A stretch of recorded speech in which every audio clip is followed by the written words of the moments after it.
LA. What's up, Will? Thank you. I'm glad I could be here for the worst episode ever. Well, this quite is the honor. So me and Chris on the stream last night talked a little bit about the Chive, and you don't have any real familiarity with the Chive, do you, Will? So my the thing I'm most familiar with, and I actually saw it this weekend, is at some bars there is the Chive channel, and it's just a compilation of like epic fails from 2009. Oh, we know. We saw like an ad for it. We watched like somebody talking about how it totally revolutionized his bar, and he noticed that. So did you notice that you were staying longer when you? Oh, I was like I was dialed in, dude. Like you could have fired a gun by my head, and I would not have noticed. That's what he would notice. He said that basically people are staying for twice as long ever since we got Chive TV. And they're asking me to turn off the football game. Yeah, and these are hardcore football fans too, like full like gear and everything. And they're just like, okay, listen, I know it's the fourth quarter. I know we're down 5 and we're in the red zone here, but fuck, man, you want to turn Chive TV on for me? Yeah, I got to see a chubby toddler fall down some stairs, please. Oh, here, we can play that, Chris, on here too. I think it would be good to play this for the guys, listeners who maybe didn't see it on the stream. Yeah, you know, most definitely. Because it's the oddest. Okay, so this is Brad Womack, and what's he own? The Dogwood in Austin, Texas. It's still going. This is still in business. We checked that. It is. So he might not be lying. So he might be. And I called. I'm not even kidding. I called on stream, and nobody picked up. So they might be too busy. You know. Yeah, it's either out of business or way too busy. Yep, that's awesome. Here goes Brad. Since we installed Chive TV, a strange phenomenon has occurred. Let me tell you why. So we're kind of a hybrid between a sports bar and a nightclub. We have DirecTV. We play every single sports event on Saturdays and Sundays. We had die-hard football fans also asking to have Chive TV on one, if not more, of the TV. He's lying there. That is a lie, actually. Yeah. I mean, I feel like he was given a script because it does sort of feel a little unnatural even too. Like, I think he's just sort of saying what he's supposed to say here. How many people are really in this world? How many people are looking for fail compilations in 2023? I just don't think it happens anymore. I mean, it could happen, but it's like they're just so readily available to anywhere you want them that you don't have to subscribe to it. You just go on YouTube or wherever and find as many as you want. Yeah, and I mean, ridiculousness is still on the air. Like there is a market for people wanting to see this. We don't know them and don't want to meet them. I don't think.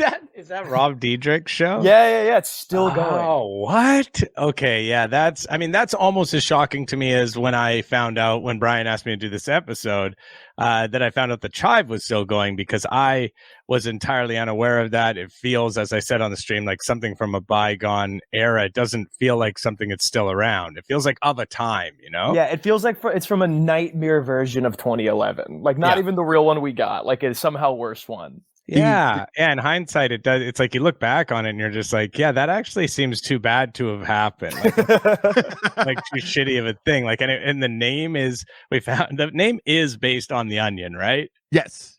The name it is that's so lame. It is a parody of the Onion, which is in 2008. The Onion was super important, I guess. Yeah, you know? but also it's like, as people will obviously, like, the Onion is obviously doing parody, so I don't think they're even doing this name is a parody of the Onion, but I think that's where it ends, because I don't understand how it's connected in any way other than that. They do write articles. I will say that they do write articles. But are they like the Onion style articles? No, they're like, here's the 15 worst boob mishaps on live and it's spelled BEWB, right, Bryan?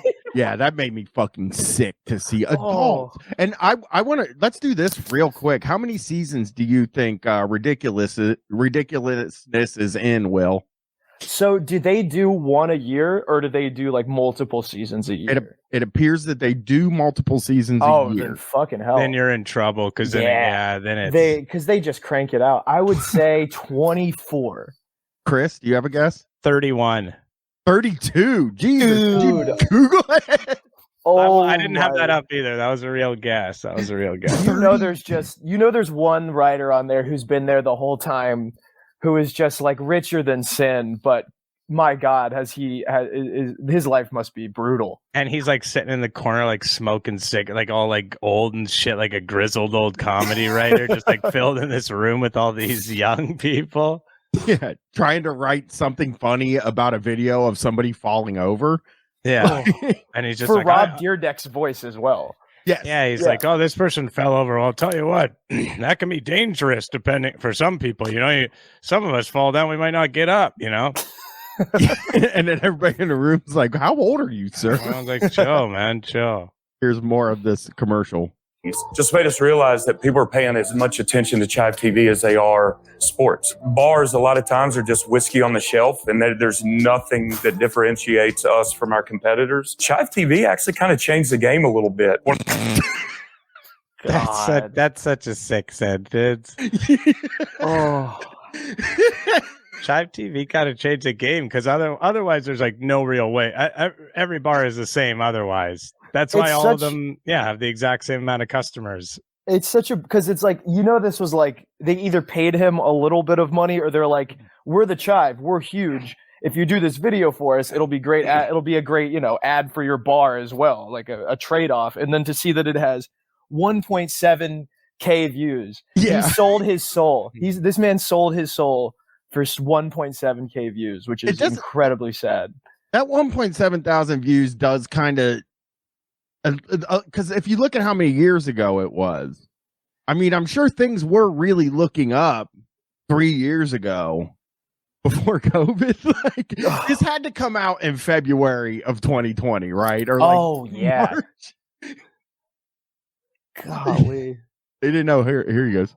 One of the most difficult things that we run into as operators is how do we retain our customer base? And especially in Austin, we have so many liquor licenses, people bounce around a little bit. With Chive TV, I kid you not, we're noticing that people stay here much longer. Probably, I'd say, at least twice as long as they normally would. And so that in between that, there was a cut. Cut. Remember, you got to say specifically twice as much. Right? Make sure to get that. That's the number we're looking for. Nobody has ever, I will say this, nobody has ever stayed at a bar longer because they have Chive TV. Not a single person. It's intoxicating. It really, you get into like a flow state. And so you're just like, you're saying you did stay longer because of Chive TV. I think it's happened. I've seen multiple bars in the last few years that have done this, and I will find myself like, I will be there like with a buddy, and then I'll catch us having not talked for 5 minutes because we have just been watching the Chive. Okay, hang on a second. What I see a Chive poster behind Will. You're doing a Chive TV ad on us right now? No, dude. Chive did not pay me $900 to come on here and say all these things. Oh, you should have got more. That's all they had. They're rich. They make coins. No, they have Bill Murray. They literally they don't just make coin. They literally make coins. Yeah, they mint Bill Murray coins. Bill Murray coins, and they sell them. Good Lord. Oh, what a terrible combo. Oh. Yeah, well, Bill Murray is a chiver. For everybody that doesn't want us to say this, of course, Bill Murray has like some stake in the Chive. He works with the Chive. If you go to the Chivery, which is their store. I won't be, but there's a lot of Bill Murray merch in the Chivery. So there's only like 5-10 more seconds here. Days of just coming in, having a quick beer, and then heading to the next bar, that's over. People actually sit in the seat. We can serve them better, and of course, they're entertained along the way. So that is, if you own a bar, you're looking to have Chive TV.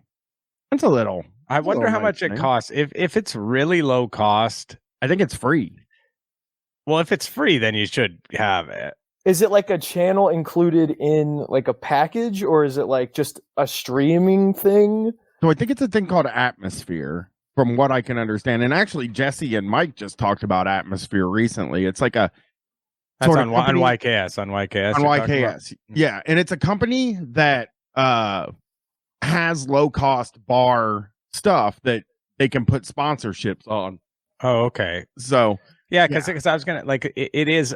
I'm not. It is a good idea. Having those types of videos on a bars are good because stuff that has no volume that you can just watch, that you can come in and out of. It does. But if they're charging people, then just put YouTube on. Is what I would say. Yeah. Right.